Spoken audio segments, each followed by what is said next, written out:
Hi everyone, my name is Laura and welcome to Book Bubbler. Hi. It's been a week, hasn't it? Not a bad week, just it seems like a lot has happened in the last 7 days. I don't know why, it just does. I look back at my schedule, it doesn't seem to be that busy, but it is. So let's jump right in, shall we? The song of the week this week is Behind Blue Eyes by The Who. Grew up on classic music, classic rock. Sorry for all of you who this is like your childhood growing up. As someone who was a kid in the 80s and hearing my like childhood stuff on the classic rock station, I'm a little offended.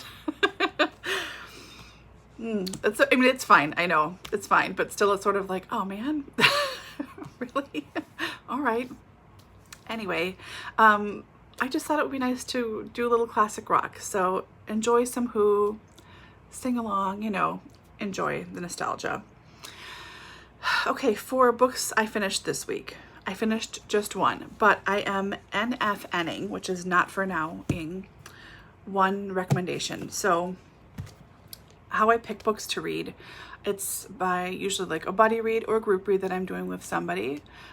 It's something that I have seen either on Litsy or somewhere here on BookTube, a book that I really wanted to read now and I'll go check it out, so then there's a due date and I have to read it. Or it's something that I already own and just feel like reading. I mean, I do have a loose schedule for the rest of the year in my head, but I am a planner. Don't get me wrong, I am a planner, but I don't like to plan too closely anymore if I can help it. So I don't use any kind of Storygraph, Goodreads ahead of time. I do that after the fact. When I mark it off as being read and I rate it, I don't write reviews on Goodreads. I just don't. Sometimes I do, but I mostly don't. But that's when I look and see if anyone I know has read something or read reviews or whatever. But this book I was sort of struggling with a little bit anyways. I read the first couple of chapters and wasn't feeling it. It just felt like the wrong time. So I went on to Goodreads and read some reviews, and a lot of them were 2 stars and said that it was confusing because the author uses like 7 different first names, and there are 12 to 14 characters in the book total. So it was very confusing. And I was already a little like, oh, I don't feel like this is the right time for me. And reading that from several reviews, I was like, okay, I'm okay with returning this to the library. And that is The Avenue by R.F. Delderfield. The first book is The Dreaming Suburb. This was recommended to me by Allie at Fox Folios. And normally I really like books like this, books that are more a character study and about a group of people or one person in particular, and it's not really plotty. I really enjoy those books. I also like really plotty books too, so you never know with me, but that's what this seems to be. And it's, over 1,000 pages of these 2 books. And my brain just isn't here right now. I'm not in that headspace. So I will check this out again in future for sure, because I do come around to this on a regular basis, but right now it's just not where my brain is at. So I will come back to this, Allie. Thank you for recommending it to me. But yeah, it needs to go back to the library. So give that up. And the one book that I did finish is The Long Weekend by Veronica Henry. I read this as a buddy read with Emily at Novel Novels. She's so wonderful. We had such a nice time talking about this, and I think we're going to read a bunch more contemporaries together in future. See if we have any crossovers for books, which is unlikely for me because it's harder for me to get a hold of a lot of UK contemporaries like this. I have to search them out specifically by author or whatever. And I do that because that's the kind of book weirdo that I am. But it's harder to come by. So I have like much patchier things to choose from. Anyways, my first one by this author, and I liked it. This was fun, easy reading.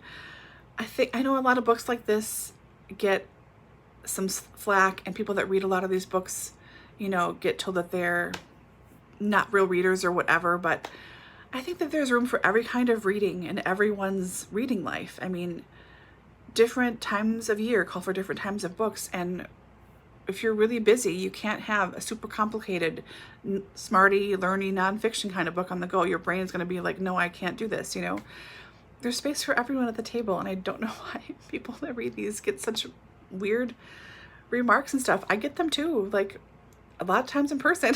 I just think, how much do you read, friend? But whatever. Anyway, I really liked this. This was really fun. No, it's not going to win any prizes for literature, but it's just a fun book about a group of people who go to this very nice hotel on the coast in Cornwall for a long weekend. You get to know each of their individual lives, what brings them there.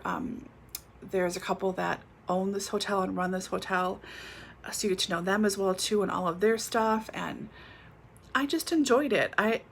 It was really easy reading, and I rooted for all the characters in their own ways, that things would turn out okay for them in the end. You can tell a little bit that she writes for TV. It's not a bad thing, but it's very readable, and the pace kind of keeps going. You know, there's not a lot of downtime to be bored or whatever. You have to not pay attention, but like things just keep rolling and you want to see what happens next, you know? So I liked this. I think Emily liked this a lot too. We both really liked reading together, like I said. And I have one other by her on the shelf here at the house. I think is it An Eligible Bachelor or Ineligible Bachelor? I don't know. That one I own already. And then there's one other of her books, one other title in the library system. This is from Calgary. I bought it used. But there's only one other title left in my county library system by her, which is more than I thought there would be for a UK author. But very thankful anyways. So I'm picking that one up later today. I'll give that one a crack.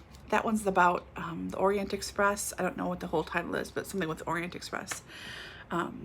But yeah, I really enjoyed this. If you like stories set on the seaside in Cornwall, and quite frankly, who wouldn't, and you want an easy kind of read that's just entertaining and fun, I say pick this up. Also, I think I've mentioned this before, probably because I have the memory of a goldfish and I like talking about this stuff, but I really liked the size of the font here. This is just a regular UK publication, and it's a nice size. Like, I didn't feel like I needed my reading glasses for this at all. And I don't know why the US versions are always so much smaller, and sometimes it's like minuscule, like a 9-point font, and you think, now, is paper that scarce? You can't bump it up a little bit more so you're not going reading it? But just the actual reading of this book was delightful as well, just because it was easy, comfortable. Everything about this was just comforting. So really enjoyed this and look forward to reading more with Emily in future. So I'll be doing a reading vlog this weekend, like I said, hoping to get some shorty stuff done. I have 4 titles from the library that are still from my recommendations list, so I'm hoping to get at least one of those knocked off. But the one shorty that I already started for September, Shorty September, is run by Bert and Sean over at Past Storytime and Heather at Soggy Expat Book Nerd, excuse me, singular. They're both 2 of my favorite people, so go check them out if you haven't already. But I started reading Gigi by Colette. Look how teeny this thing is. I'm on page 2, so good thing my bookmark's there. Wouldn't want to forget that. This is 58 pages in total, but I'm going to work on this one later on today and see what happens. I have off all this weekend. I was supposed to work either tonight or tomorrow, and she canceled, so I just have to get groceries and go to the library today to check out some stuff that's on hold. And then I should just be home working on stuff for my Etsy shop with Dani, working on laundry for myself and my mom and work, and reading, hopefully, house stuff, you know, whatever, we'll see. So yeah, I'll see you guys on Tuesday probably for that, if not Wednesday. Hope you're all doing well and reading something wonderful, staying safe, and I will talk to you guys soon. Bye.